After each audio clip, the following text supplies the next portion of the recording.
this is for the accessibility passengers.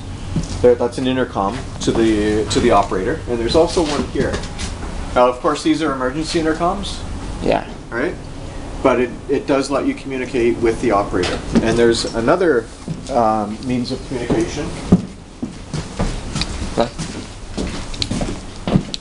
And that's through these holes in the glass. You can speak directly to the operator. Like if you have a question about which stop to get off at. That would be through here. Through this one. Not the emergency intercom. Oh. Yeah. So they'll still be doing some customer service. The idea is to minimize that, but you know, certainly if you have a question, you're more than welcome to ask, and that's why these holes are here. We're trying to have the operators focus their attention on operating the vehicle safely. There's a lot of activity on these vehicles, especially when they're stopping now, especially with the new ramp. They're busy. They're busy people, but you still have a way to speak to the operator.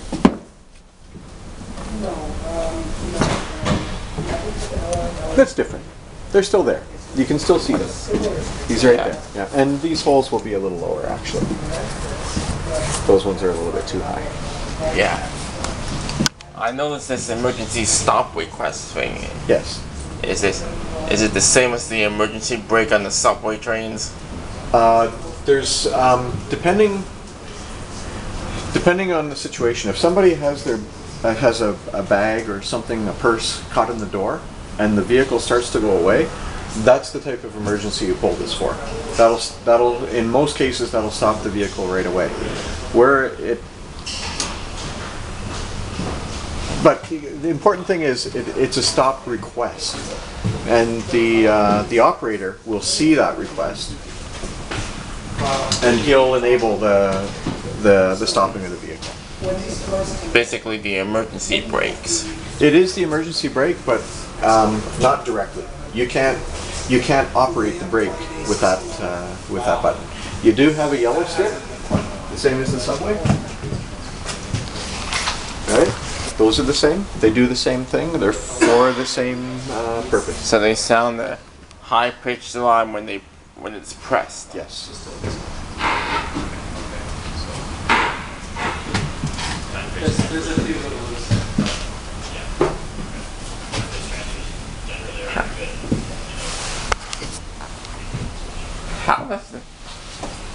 How does the driver make this thing go? I'll show you.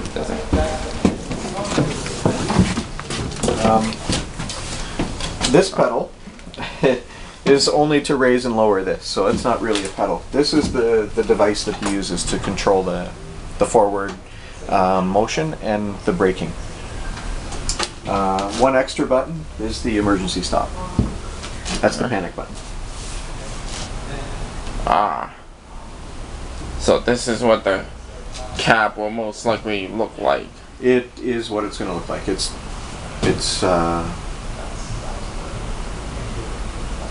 finalized.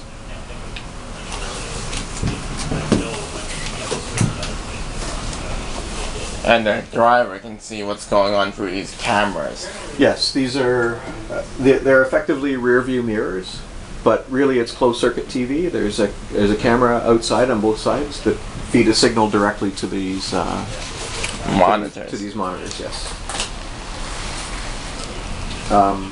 There are also 3 convex mirrors looking down, so he can see completely in front of the vehicle to make sure there's no small children or animals or objects directly in front of the vehicle. So while we're standing directly in front of the streetcar, they'll see me. Absolutely. Yeah. In fact, he can see directly 1 meter. Sorry. Yeah, a 1 meter high child right in front of the vehicle directly. So it's good visibility. So that monitor shows what's going on in the streetcar. These 4, there are cameras mounted above every door, So what you're seeing are the 4 views from each of those cameras. So you're looking down on top of people waiting to enter the streetcar. Oh yeah. And all of the interior cameras are recorded.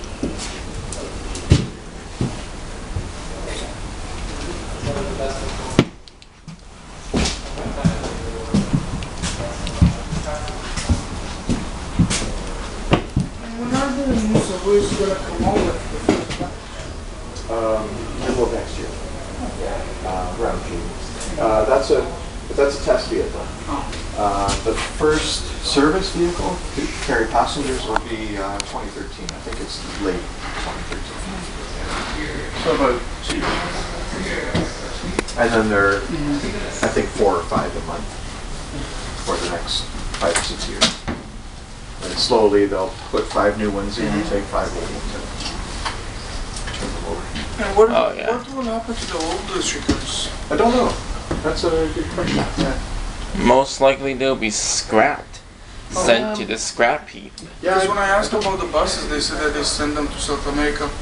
It's easy to do because it just goes on the road like a car, but these things you got to put track down. Right? So, and the problem is that the track gauge in Toronto is not very common. So there's our potential customers would have to have the same track gauge because they may want to put down their own track, but not likely. Yeah, it's expensive. But like Toronto, it's there. We use it. Do these windows open for ventilation? They do, but only with a maintenance key. The operator can't open the windows. The reason is these are we have full HVAC, we have heating and air conditioning, and opening these windows would disrupt the effectiveness of the heating and it would disrupt the ventilation.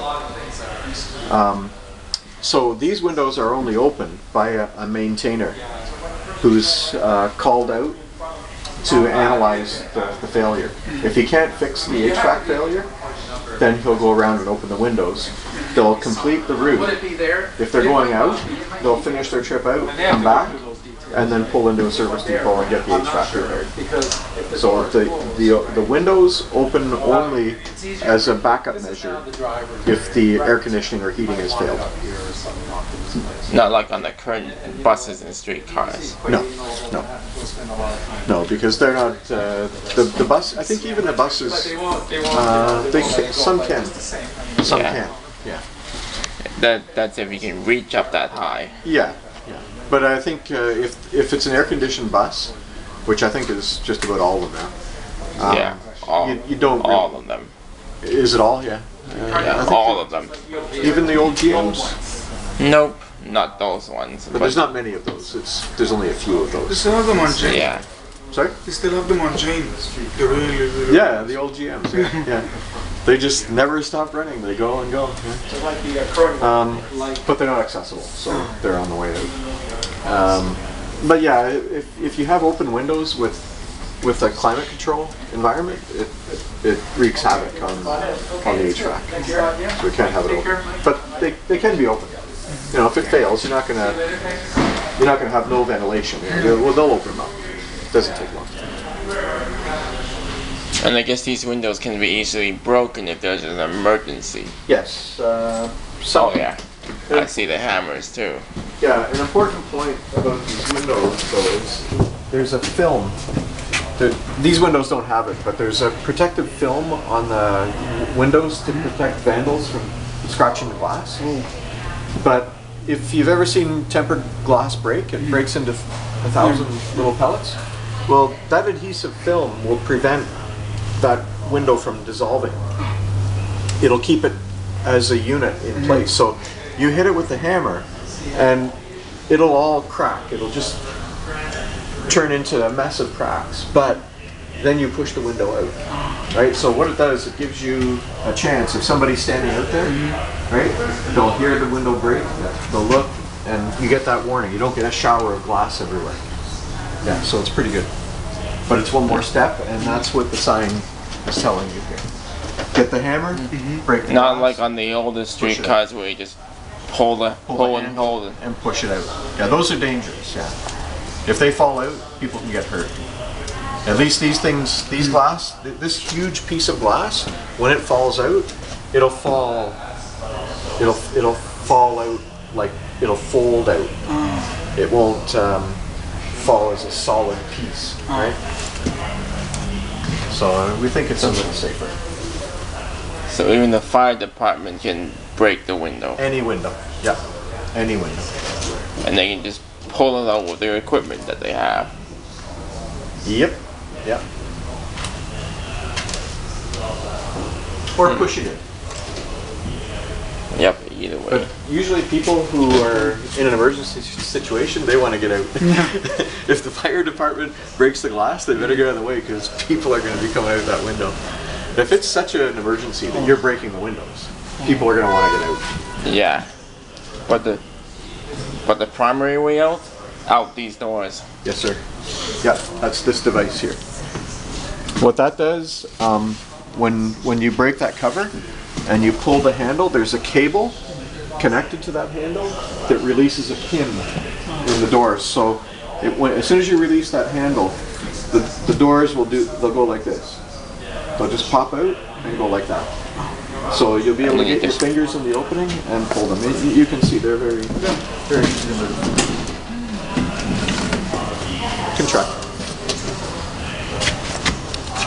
Oh yeah, I got a camera in my hand. Yeah. But again, if you're in a panic, those doors are going to fly open. Yeah. Has any streetcars ever run off the track? Yeah. Oh yeah. They do. Yeah. One They don't go far though. No. One They was dig at in. Queen and Bathurst. The other was at Spadina College. And the most recent one, Queen and Broadview. Yeah. You're right. Yeah. That's right. You're right. Yeah. He's up on his stuff. Yeah. How did they get them back home? They have hydraulic equipment that it's a beam that lifts the vehicle up, and then it can be moved hydraulically sideways. Not much, a few inches, but they can, they pick it up, move it over, pick it up again, move it over, until it's back on the rails. Doesn't take